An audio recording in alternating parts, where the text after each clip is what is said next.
우리가 이 호세아 14장 4절에서 8절까지는 회개하는 자들에 대한 축복의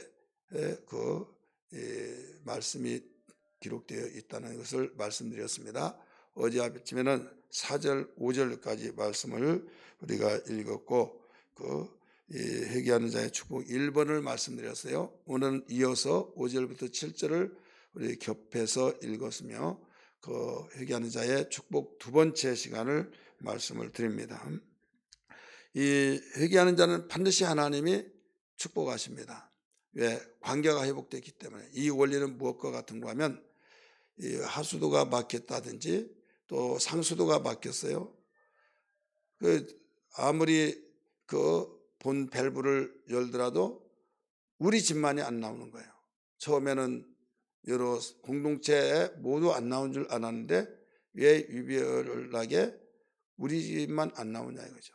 봤더니 상수도 수도관이 중간에 막혔다. 그러면 나오겠어요? 안 나오죠. 그걸 뚫으면 나오는 거죠. 이 죄라고 하는 것은 하나님과 인간 사이에 가로막혀서 하나님의 축복을 차단하게 된 거죠. 그래서 회개를 통하여서 막힌 담이 다 뚫려지고 하나님과 관계가 원활하게 소통이 되어서 하나님께서 주시고자 하는 그 축복의 역사들이 계속 주어지게 됩니다. 그렇기 때문에 회개가 이렇게 중요하다는 것을 계속 성경은 가르쳐주고 있어요.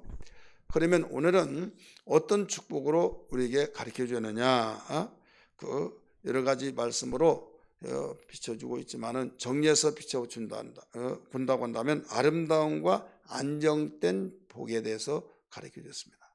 회개하는 자에게 주시는 축복은 아름다움과 안정된 축복. 이 아름다움에 대해서 나오죠. 5절 맨 끝에 부분에 5절에도 가르쳐 줍니다. 그가 백화같이 피겠고 나오죠. 백합화. 이 꽃은 백합화같이 아름다운 것이 없다 이렇게 말을 하잖아요. 아름다움의 꽃으로 설명을 해주셨어요. 본문에서 꽃 중에서 아름다운 것은 백합화같이 꽃이 핀다. 또 나무로 가르쳐주고 있어요. 이건 감람나무라고 말하죠. 6절 말씀 보면 그의 가지는 퍼지며 그의 아름다움은 감람나무와 같고, 아름다움은 감람나무와 같고, 감람나무가 뭐가 아름다운가? 그 아름다움은 거기에 이 가지가 뻗고 들어가서 거기에 농부의 심령 마음 쪽에서 열매가 다닥다닥 맺혀지면서 거기는 씨까지도 버릴 수가 없는 것이 모두 다 쓰여지는 것이 감람 열매입니다. 그래서 그 감람 열매를 한 번 심었다면 몇백 년이 가고 설에서는 뭐 몇천 년도 간다, 2000년 천년 이렇게 천년까지 간다 이런 말인데 그건 설이지만은 어쨌든 몇백 년이 간다 이거죠. 그래서 한 감람나무 올리브나무 한 그룹만 있으면 대학을 보내고 시집장가까지 다 보낸다 이런 말이 있어요. 또 세계적인 열매가 되어지고 또 영양이 풍성하며 거기에 열매를 보고 여러분 아무리 좋은 꽃이라 할지라도 마음이 심기가 불편하면 아름다움이 없어요. 근데 어떤 사물을 보더라도 마음의 즐거우면 아름다움이 있는 거예요. 그래서 꽃은 만인이 다 인정할 정도로 백합화는 아름답지만은 감람나무는 올리브나무는 그렇게 아름다운가? 근데 여기 성경에 나오잖아요. 6절에서 감람나무와 같이 이 아름다움은 감람나무와 같고 나오잖아요. 저도 이 성경을 읽으면서 감람나무가 왜 아름다운가? 내가 볼 때는 그렇게 아름다운 나무가 아닌데 이때 하나님께서 깨닫게 해준 것은 또 아무리 좋은 것을 볼지라도 네 마음이 심란하고 근심걱정과 여러 가지 생각이 하나가 되지 못하고 편하지 못하면 아름답게 보이더냐 이거예요. 그러니까 다른 사람이 볼 때는 아무것도 아닌데 너무 아름답다. 아니 뭐가 아름답냐고. 마음이 편하면요 모두 아름답게 보여지겠어요. 그래서 감람나무와 같이 아름답다. 돌도 아름답고 흙도 아름답고 나뭇잎이 흔들린 것도 아름답고. 그래서 세계 이 유럽 문화에서는 예술이 발달됐어요. 이것은 편안함을 통해서 얻어진 겁니다. 여러분, 한국이 먹고 사는데 급급했을 때 예술 문학이 발달됐습니까? 아니었죠. 지금 목구멍에 풀칠하기도 힘들다 이런 말이 있는데, 그런 가운데 무슨 시를 읊으며 무슨 아름다움에 여유가 없다 이거죠. 그러나 먹고 살만하니까 거기에서 예술가들을 높이 또 보여지고, 또 예술에 대한 거, 문학에 대한 거, 이런 것들을 다 그 여유 있는 마음속에서 얻어진 거예요. 그래서 이 꽃으로, 나무로 아름다움을 여기서 가르쳐주고 있는 겁니다. 이 회개를 통해서 하나님과 관계가 회복되어서 아름다움의 축복이 있기를 주의 이름으로 축복합니다. 여기에서 또 안정된 축복이다 이게 나오죠. 안정된 축복. 맨 끝에 5절 맨 끝에 보면 네바논 백양목같이 뿌리가 바뀔 것이라 그의 가지는 퍼지며 이렇게 나오죠. 이게 바로 안정된 축복을 가르쳐주고 있어요. 그 네바논의 백양목, 아무리 추위가 온다 할지라도 이 네바논은 굉장히 춥습니다. 그런 가운데 이 백양목이 그 뿌리를 깊이 뻗고 또 가지가 무성하고 하늘 높은 줄 모르고 쭉쭉 뻗은 그 백양목, 솔로몬 성전도 백양목으로 지었잖아요. 이것은 여러 가지 의미를 가리키고 있지만은 여기에서는 뿌리를 깊이 박힌다고 말씀하고 있잖아요.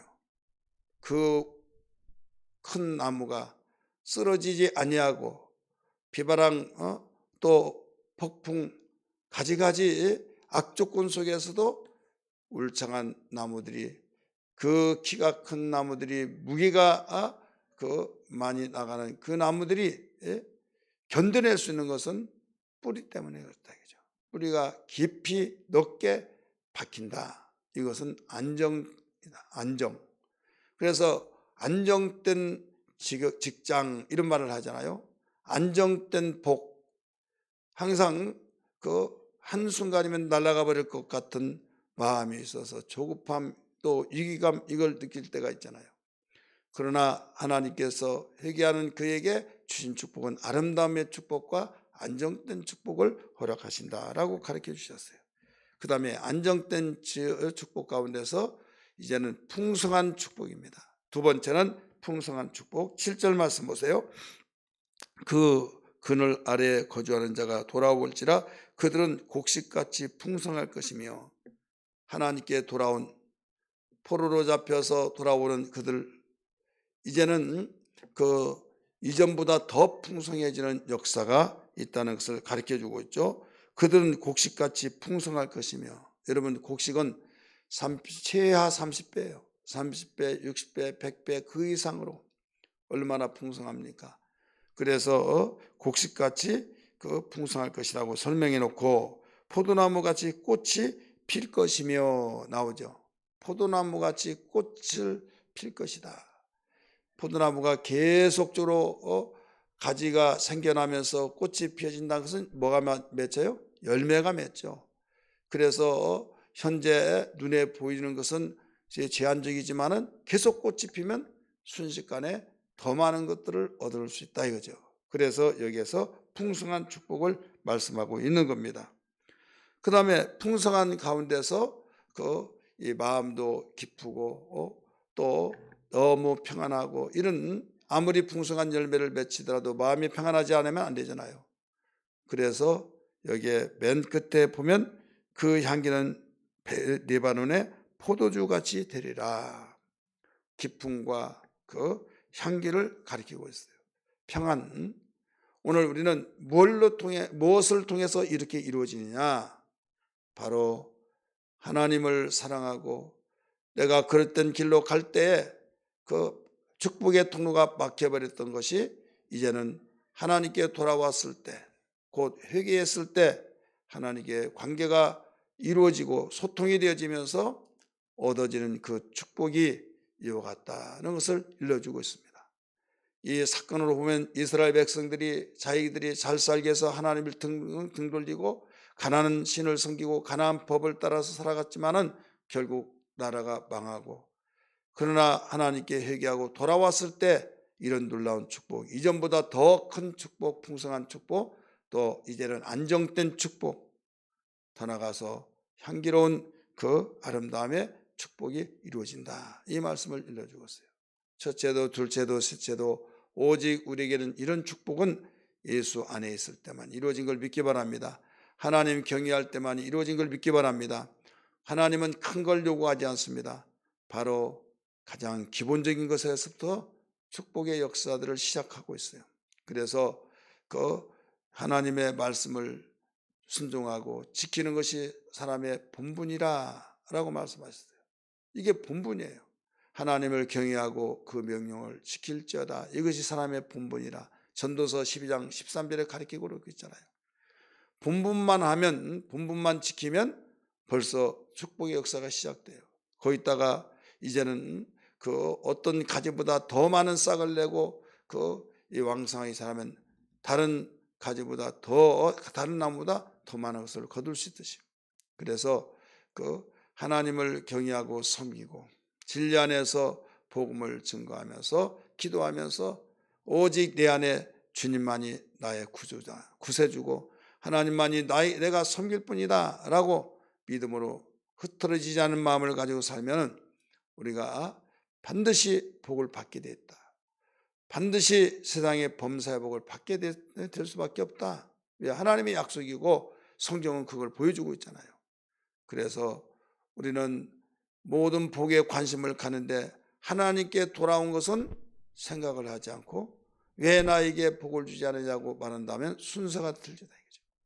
그래서 내가 씨를 뿌리고 가꾸고 이런 열심히 바둥거리면서 열심히 산다 할지라도 하나님과의 막힌 담이 있다고 한다면 여러분 그것 먼저 뚫어야만 할 줄 믿습니다. 이것이 회개하는 길이요, 이것이 하나님께 돌아온 길로서 모든 그때부터 축복의 역사가 나타나는 것 일러주셨으니 여러분 주의 말씀을 순종하고 축복의 통로가 막히지 않으려면 주님 더욱 사랑해야 될 줄 믿습니다. 할렐루야. 우리 314장 찬송 부르겠습니다. 내 구주 예수를 더욱 사랑 엎드려 비는 말 들으소서. 내 진정 소원이 내 구주 예수를 더욱 사랑 더욱 사랑. 이전엔 세상 나 기뻤어도 지금 내 기쁨은 오직 예수. 다만 내 비는 말 내 구주 예수를 더욱 사랑 더욱 사랑. 이 세상 떠날 때 찬양하고 숨질 때 하는 말 이것일세.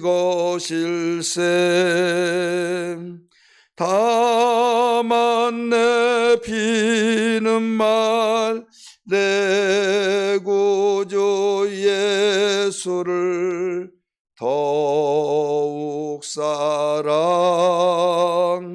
더욱 사랑. 내 진정 소원이 내 진정 소원이 내 구주 예수를 더욱 사랑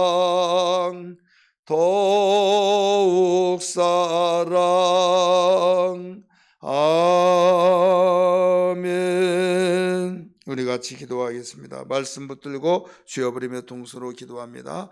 주여 주여 주여. 하나님 아버지 기도합니다. 오늘도 말씀을 들었습니다.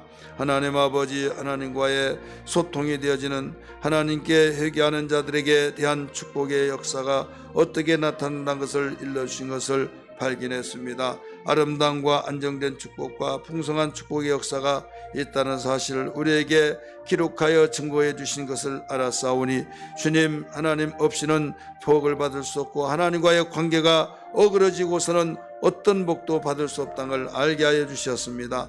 하나님, 그러므로 주님을 더욱 사랑하여 나를 사랑한 자는 내 계명을 지킨다고 말씀하시며 주님을 사랑할 때 온 마음을 다하여 주님 사랑하고 오직 믿음으로 살아가기에 부족함도록 도와주시고 주여 저희들에게 하나님께서 주신 그 축복의 역사를 맛보며 살게 하시고 너희는 여호와의 선하심을 맛보아 알지어다 말씀하신 바와 같이 주여 이런 삶이 되게 하여 주시기를 원합니다. 10월입니다. 10월 첫째 날입니다. 하나님 아버지, 의미 있는 귀한 날 하나님께서 붙잡아 주시고 주의 성령으로 충만하게 인도하여 주시고 생명의 풍성함을 역사하여 주옵소서. 감사합니다.